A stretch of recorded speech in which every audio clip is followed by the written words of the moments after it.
días, sus señorías, mi nombre es Fortunata y Jacinta, esto es ¿Qué me de país? Y hoy tenemos un capítulo improvisado, porque claro, como soy mi propia jefa, pues hago un poco lo que me parece más adecuado en cada momento. Así que en una semana tan importante como la que se presenta, pues me parece interesante abordar el tema de los feminismos acríticos. Desde luego, algo tiene la política que es capaz de romper amistades y de hacer trizas relaciones familiares que parecían inatacables. Lo que sucede es que permitimos que las pasiones contaminen a las ideas políticas, o peor aún, que confundimos ética y moral con política. Y claro, así resulta muy fácil proyectar una condena moral sobre aquellos que piensan de modo diferente a nosotros. Pero aquí no venimos a sostener criterios particulares.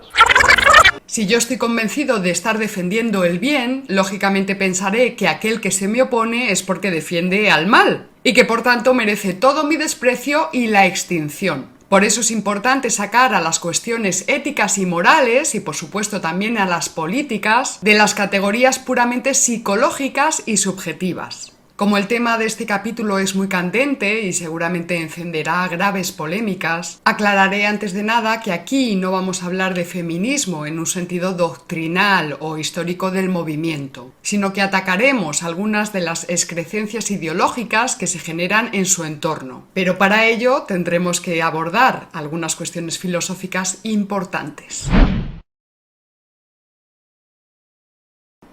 Me atrevería a decir que, a menos que sea usted un psicópata, sus valores éticos y los míos son coincidentes. A ninguno nos gusta, por ejemplo, que se maten mujeres. Tampoco que se maten hombres, y mucho menos niños. Podríamos definir la ética como el conjunto de normas que tienen por objeto salvaguardar la vida del individuo, mientras que la moral tendría por objeto salvaguardar la vida del grupo.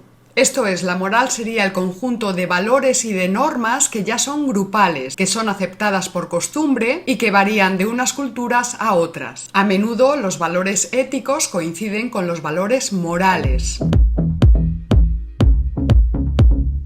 Tanto usted como yo, Irene Montero, Carmen Calvo, Santiago Abascal, Andrea Levy o Pablo Casado, entendemos que la vida de una mujer es un valor positivo y no un valor negativo.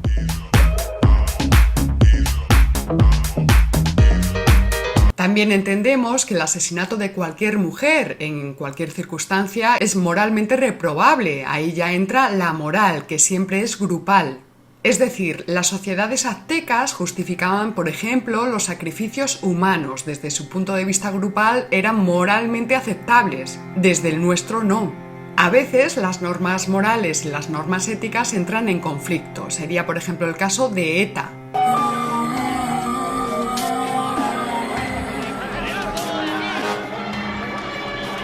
Para Otegi, por ejemplo, la preservación de la vida humana también es un valor ético. Pero dentro de su lucha política, lucha que en su momento fue armada, justificaba moralmente el asesinato y la extinción de ciertas vidas humanas. Ahora han aprendido que el método del separatismo catalán es infinitamente más eficaz y de momento han dejado de matar.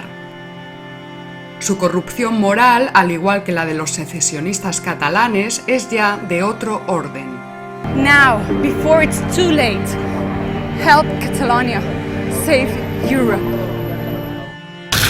Gustavo Bueno, nuestro filósofo de cabecera, puso como ejemplo de contradicción entre la ética y la moral el caso de los inmigrantes, un caso de mucha actualidad y de mucha preocupación en todo el mundo. Las normas éticas prescriben acoger, alimentar, dar alojo y preservar la vida de los inmigrantes.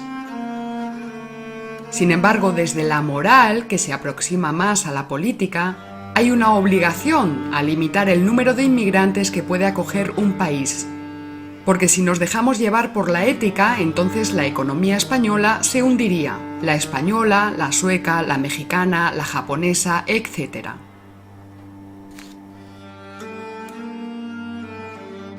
Y no podemos olvidar que se gobierna desde la política, no desde la ética, aunque evidentemente un gobernante no puede estar falto de ética. En nuestras sociedades occidentales entendemos que el asesinato de una mujer debe ser evitado en la medida de lo posible y que, desde luego, cuando se produce debe ser castigado duramente. Y ahí es ya donde entra la política.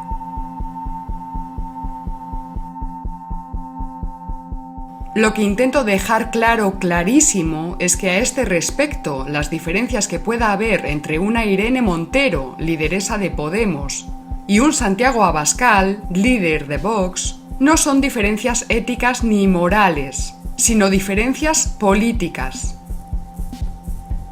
Irene Montero sostiene desde el convencimiento o desde la mala fe que solo las políticas de izquierdas logran avances sociales, cosa que tal señora afirma desde el izquierdismo más fundamentalista y simplón, amén de maniqueo.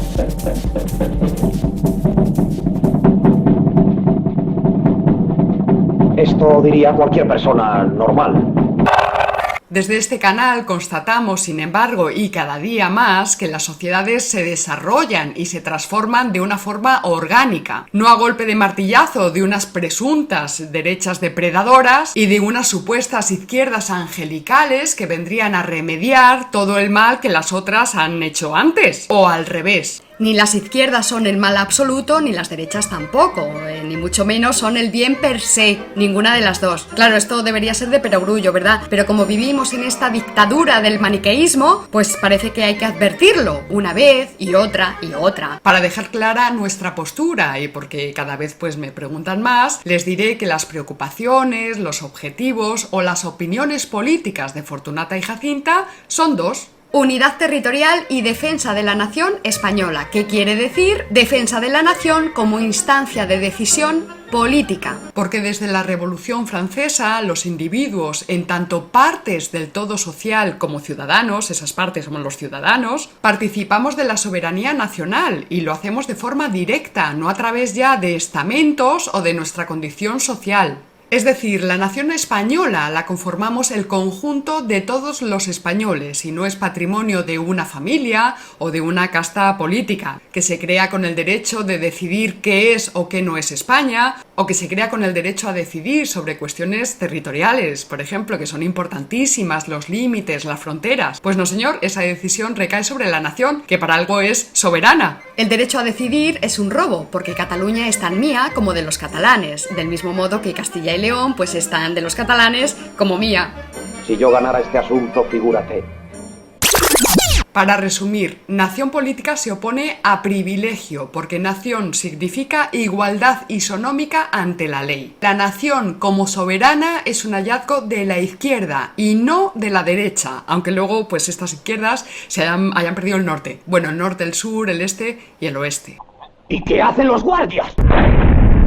Según las opiniones políticas que acabamos de declarar, pues si Fortunata y Jacinta vivieran en México, podrían ser etiquetadas tanto de derechas como de izquierdas, porque las izquierdas mexicanas se declaran sin ningún problema nacionalistas mexicanas. Si viviéramos en Italia, Francia o Portugal, estos objetivos que hemos declarado, los de unidad territorial y defensa de la nación española, tampoco servirían para etiquetarnos. En estos países, tanto las izquierdas como las derechas ¿son patriotas? ¿Que está diciendo la verdad?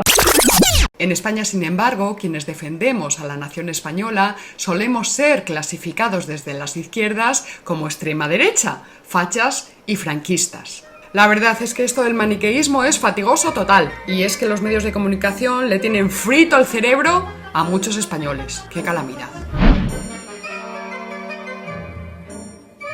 En otros capítulos ya hemos explicado que todos somos filósofos, porque todos necesitamos interpretar el mundo para hacernos compatibles con él, con la realidad. Así que no hay una filosofía, sino muchas, o por decirlo al modo aristotélico, filosofía se dice de muchas maneras. Sin embargo, hay algunas filosofías que han logrado sistematizarse, es decir, superar esa perspectiva particular, privada o subjetiva, el filósofo que hay en mí, para alcanzar una perspectiva más amplia. Este tipo de filósofos no se limitan a opinar, sino que crean sistemas de razonamiento. Razonan de forma sistematizada. Una de estas sistematizaciones fue la que logró Platón, al que reconocemos como el padre de la filosofía en sentido académico. Pero ojo, no hay que confundir filosofía académica con filosofía universitaria. Filosofía académica viene de la academia que fundó Platón y que se encuentra en los antípodas de la filosofía que se imparte en las universidades de todo Occidente, salvo honrosas excepciones.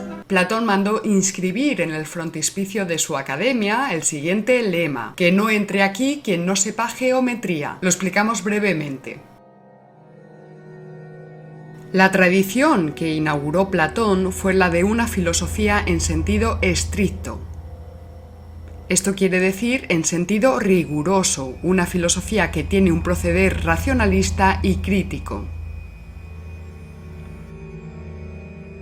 Esta filosofía dialéctica tenía dos objetivos principales, que de forma bochornosamente simplificada, y que me perdone Platón, pues son estos.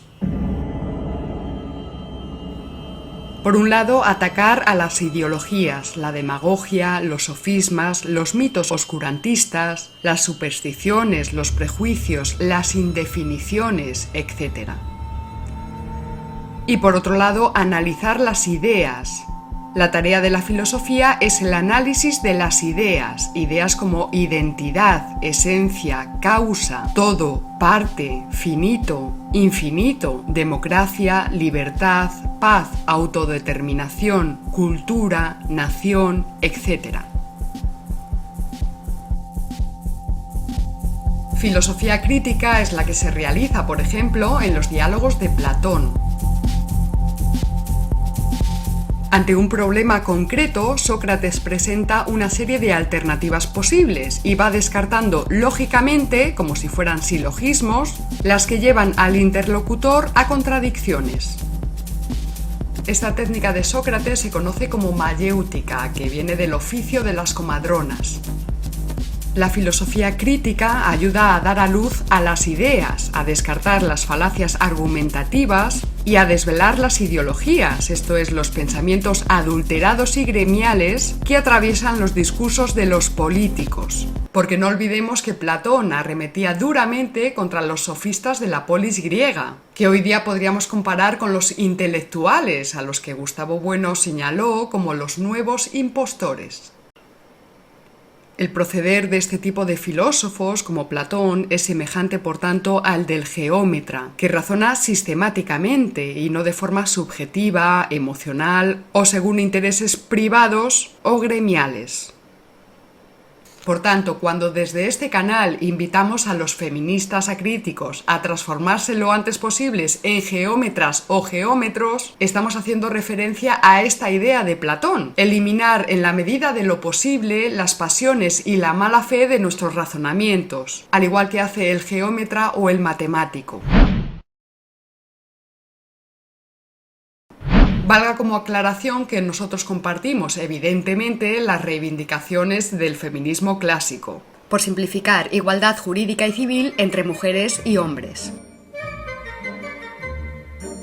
Y que nos oponemos a la idea que expone Lina Gálvez en el artículo del diario.es, idea según la cual el problema está en que los partidos de derechas distorsionan, difaman y manipulan groseramente al movimiento feminista.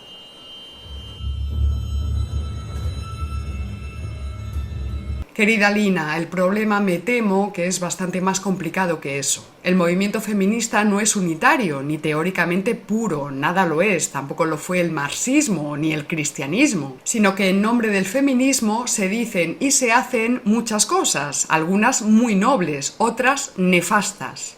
Es decir, el propio feminismo genera corrupciones internas, es normal. Lo que no es normal es que las voces de autoridad dentro del feminismo, si es que existen, callen, permitiendo que quienes sí denunciamos ciertas desviaciones seamos impunemente tachados de fachas y de fascistas.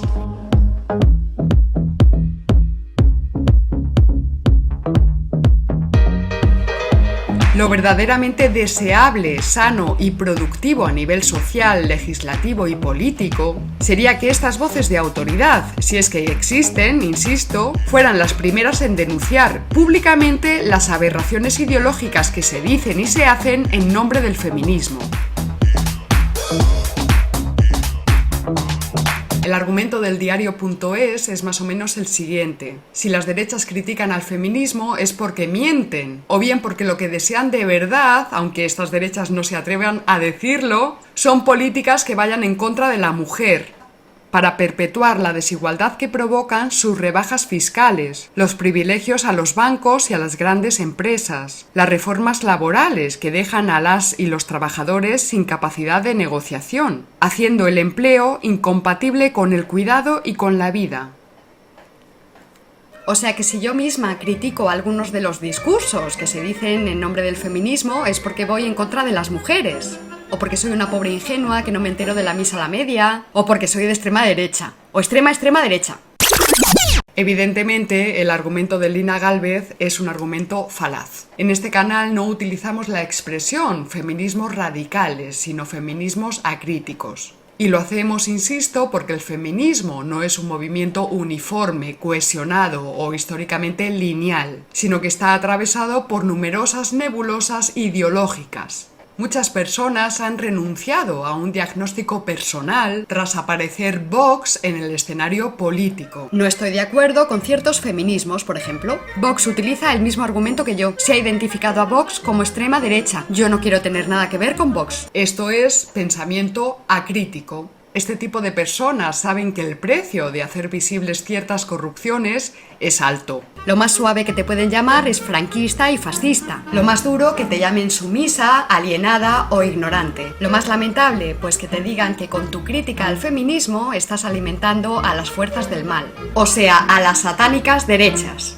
¿Y qué hacen los guardias?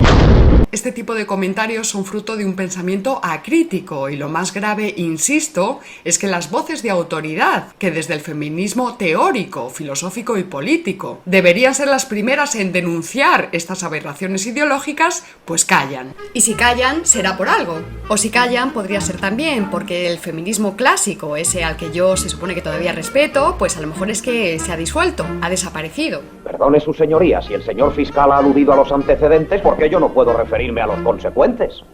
Para evidenciar que la presencia de estos feminismos acríticos no son episódicos ni mucho menos accidentales en nuestras sociedades, voy a ponerles dos ejemplos, uno de ámbito popular y el otro de ámbito institucional.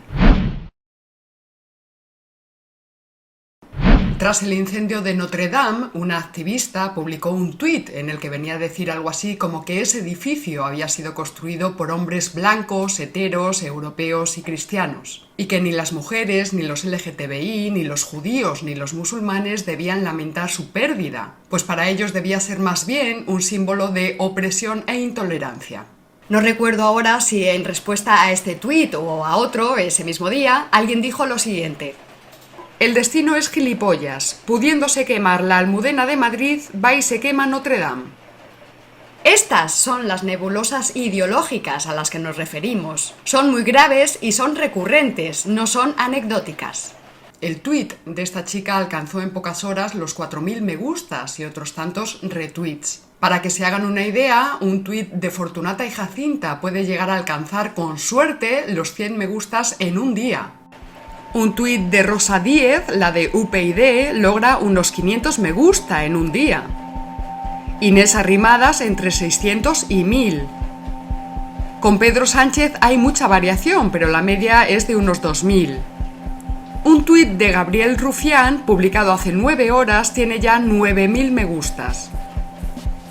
Uno de Pablo Iglesias oscila entre los 2000 y los 3000. Uno de Santiago Abascal entre los 1500 y 2500. Pablo Casado entre 500 y 1500. Hablamos de volumen aproximado de me gusta en un día y ahora recuerden la cifra de la luminaria de Notre Dame, 4000 me gustas en 3 horas. El Parlamento navarro aprobó hace un mes una propuesta de Podemos y EH Bildu para reparar la memoria y la dignidad de las víctimas del mayor feminicidio institucional de toda la historia de la humanidad, en este caso a cargo de la Santa Inquisición. La cosa, lógicamente, hace referencia a las cazas de brujas de los siglos XVI y XVII, que no tuvieron lugar en España, donde solo hubo 49 casos, pero sí en el resto de territorios europeos, donde se estima que 50.000 mujeres fueron abrasadas vivas en puros linchamientos públicos, sin proceso legal.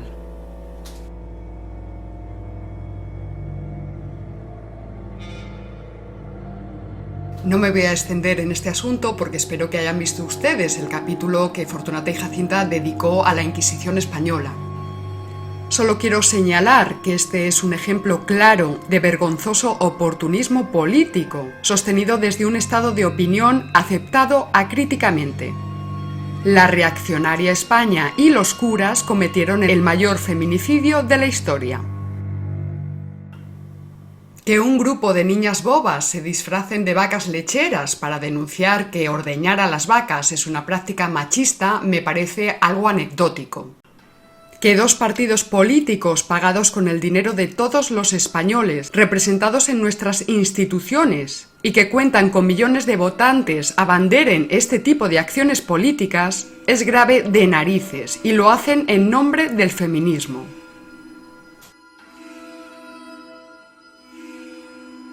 Esto por no hablar del escalofriante cinismo de EH Bildu, responsable del asesinato a sangre fría de 900 personas, mujeres, hombres y niños, a quienes se ejecutó por ser españoles y para crear terror social. Si hay que hablar de las fuerzas del mal, el mal está aquí. Si hay que hablar de ingenuidad, la ingenuidad está en quien no ve el descarado lavado de imagen que muchos de nuestros políticos y medios de comunicación están haciendo con los nacionalismos sectarios. Y por supuesto, si hay que hablar de genocidio, hay que hablar de los asesinatos de ETA, porque ETA mataba a españoles por el simple hecho de ser eso, de ser españoles. La propaganda ha logrado establecer una relación directa entre ser de extrema derecha y defender la unidad territorial, a la nación española o denunciar a estos feminismos acríticos. Y lo más lamentable y triste y patético y terrible es que hay muchísima gente que no ve este sectarismo maniqueo, ni este egoísmo insuperable, la idiotez paralizante, el simplismo vergonzoso y la decadencia imparable. Pero aquí no venimos a sostener criterios particulares, sino a defender a la sociedad. El problema de estos feminismos acríticos es que están alineados con partidos que se autoproclaman de izquierdas, pero que han perdido ya todo sentido político. Son izquierdas ideológicas, no políticas, porque si nuestras izquierdas fueran de verdad políticas, otro gallo cantaría. Sobre todo de cara a los separatismos, porque si bien nuestras derechas se han comportado históricamente como auténticas cobardes y también con intereses electoralistas, ¿verdad? Las autoproclamadas izquierdas del presente son cómplices de hecho y a cara descubierta. Gustavo Bueno decía que una gota de agua puede parecer una cosa trivial a simple vista, pero que cuando uno la observa desde un microscopio, es capaz de percibir su extraordinaria complejidad.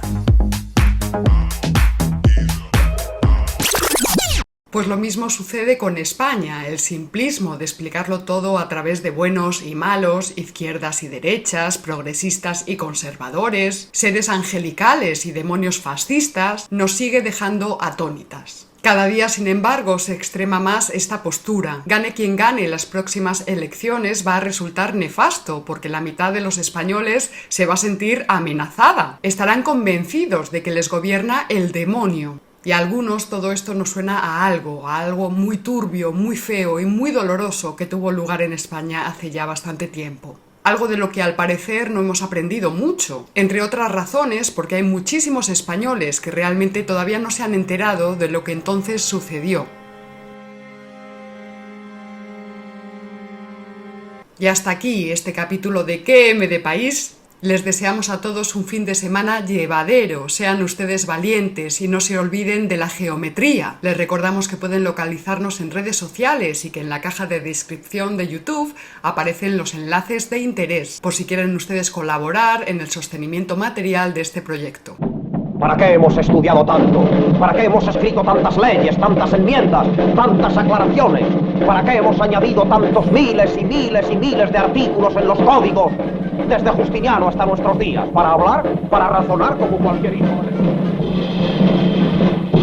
Nos vemos en el próximo capítulo y recuerda, si no conoces al enemigo ni a ti mismo, perderás cada batalla. ¡Hasta luego!